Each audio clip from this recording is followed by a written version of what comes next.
Hello, everybody. You're talking to Long Hair Country Boy, and welcome to Talking Points USA. My purpose is to analyze the key talking points on major political issues outside of the two-party knowledge system. Look, today's topic is the Iran not a war that's in search of a peace treaty. Look, when you try to circumvent the other party, you're circumventing the Constitution. We're in 115 days since we began mowing the yard. But look, it wasn't snakes we're mowing. We actually killed 200 innocent young schoolgirls in the Iran school. And so this is not an attempt to kind of hedge their like power. We killed innocent people that were going to get an education. So today I want to talk about the Iran paradox. Look, the new Trump deal with the memorandum of understanding that's being discussed in Switzerland right now. I think it was a 14-point plan. Who knows, right? But I want to talk about the guts of the plan and the idea and why people need to maybe rethink their positions on it if we want to actually address issues relating to maybe why are we going to continue the war? Do we want more violence? And how are we going to get out of it? Look, we're the aggressors. We bombed them twice while we were having talks about their nuclear weapons. So anytime they say the Iranian government cannot be trusted, you just refer back to neither can the U.S. We decapitated their leadership. We killed 200 innocent school children right now. So we are not the innocent people here. Some people will say, hey, they will take the money and buy more bad things. Look, Vance even says if they behave better. This is all paternalism. It's like a speaking of entitlement from people in the U.S. Look, Iran has a right to defend themselves. They have a right to self-defense. If you think Netanyahu is crazy in any means, and if you would be fearing being his neighbor, then you know that they have the right to defend themselves. So, what's the alternative when people are like, well, we shouldn't give Iranian government money from the strait. We shouldn't undo some of the, I guess, let them have money that we have locked down in different places globally. And so, what are we going to do instead? Do we bomb the crap out of them? Is that your answer? I don't know, but I hear it from the left a lot, and even the talking heads on the left about how, they want to make fun of the memorandum of understanding. They want to say Trump is losing, and there are ways of trying to argue that this is a bad deal for Trump and it's not as good as the JOC. All perpetuate this idea that violence is the answer. The argument that Iran could get more ballistic missiles. Look, once again, this is soft imperialism from the left. Look, each side is flipped on its head now. Do the Dems want more war now? Are we going to try to say we're so anti-Trump that even if it might be a good idea, we're going to flip to the other side and say we need more war, we need to spend more money, we need to spend billions, we need to put troops on the ground, we need to make sure they can't lock up the strait, we need to make sure they don't get a nuclear weapon. Because look, if violence is the only answer to all those things that the Democrats are criticizing Trump for not accepting, then you got to question, are they the ones that are promoting violence today, right now? Think of this nuclear apartheid concept. When I hear people like on the Source or Table of Five that are saying, oh, Iran should not have any type of weapons, that immediately falls into the idea that brown people can't be trusted. Did you know that South Africa actually created nuclear weapons, had the ability to build nuclear weapons and then disarm themselves and decided they didn't want them because they were immoral? The idea that because people have weapons, they will use them against us is so bankrupt, especially when we killed 200 innocent school children. The strait's closed, right? Election pandering doesn't solve the situation. Did Trump blunder into world peace? That might be my argument right now.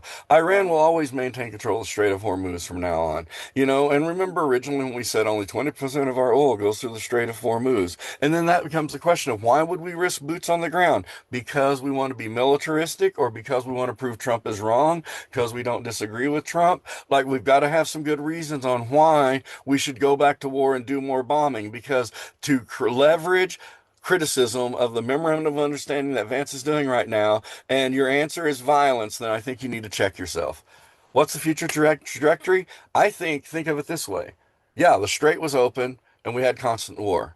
The strait's closed, and now we might actually get peace in the future of the Middle East. Was allowing Iran to close the strait and getting that leverage over the rest of the world the recipe for global peace? Did Trump blunder into world peace and Vance is sitting there eating the cake?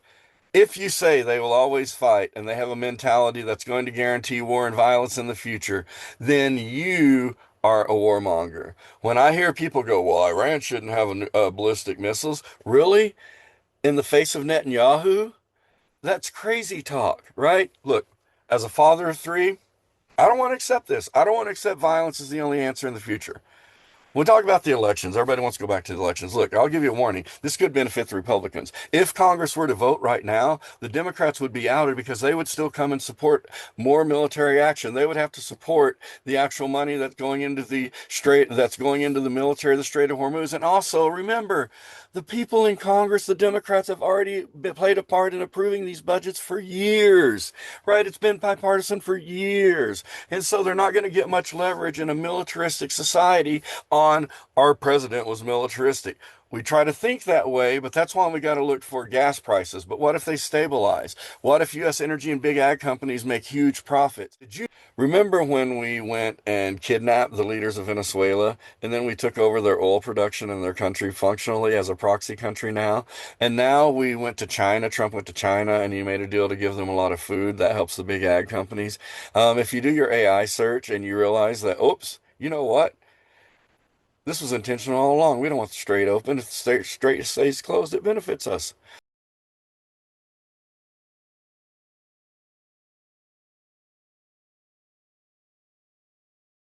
That Trump may have blundered himself into world peace. I think that the criticism from a lot of people's criticism of the MOA is more about their hate for Trump and not about their desire to have diplomacy. I think that people want to try to say how this Trump plan wasn't as good as the Obama plan because the Trump and because the elections are coming up. We've got to get the elections out of our mind when we think about what is best for this issue. Now, look, I think there's a lot of other reasons that that Democrats should have on why they should vote Democrat. But look, your reasons can't be because they were bad. Your reasons have to be because we have good ideas. Okay. And if your alternative is non-existent for one side and all you can do is launch criticism at the other side, you're losing the debate. We all know how to criticize. The question is, how can we criticize, find the differences in our arguments, and then find places of disagreement that can move us forward?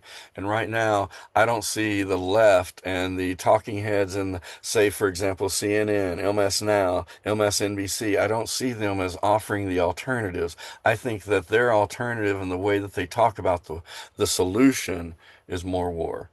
So you need to be careful. And if you're running for office and you're a Democrat, be aware of that. If you're running for office and Republican, you kind of see how a lot of the arguments are granted to you. So um, that's Talking Points USA. Have a wonderful day.